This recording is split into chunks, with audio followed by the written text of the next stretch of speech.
লন্ডনের ডরচেস্টার হোটেলে প্রধান উপদেষ্টা ডক্টর মোহাম্মদ ইউনূস ও বিএনপির ভারপ্রাপ্ত চেয়ারম্যান তারেক রহমানের বৈঠকের দিকে তাকিয়ে বাংলাদেশ সময় দুপুর ২টা থেকে বিকেল ৪টা পর্যন্ত হবে এই বৈঠক। আগামী জাতীয় নির্বাচন কবে হবে তা নিয়ে কয়েক মাস ধরে দেশের রাজনৈতিক অঙ্গনে উত্তাপ চলছিল। এর মধ্যে ঈদের আগের দিন জাতির উদ্দেশ্যে দেয়া ভাষণে এপ্রিলের প্রথমার্ধে নির্বাচন হবে বলে জানান প্রধান উপদেষ্টা। যদিও ডিসেম্বরেই ভোটের দাবিতে অনড় রয়েছে বিএনপি। এই পরিস্থিতিতে দুজনের বৈঠক সম্পর্কে প্রধান উপদেষ্টার প্রেস সচিব শফিকুল আলম বলেন, ডক্টর ইউনূস ও তারেক রহমানের বৈঠক বাংলাদেশের ভবিষ্যতের জন্য খুবই গুরুত্বপূর্ণ।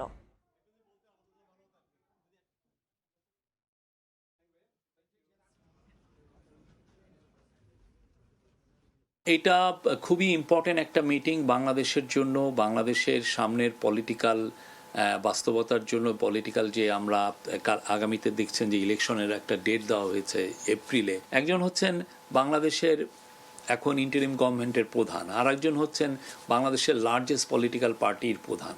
তো তারা দুইজনের মধ্যে আলোচনা হবে এবং তারা অনেকগুলো সবকিছু নিয়ে আলোচনা করবেন।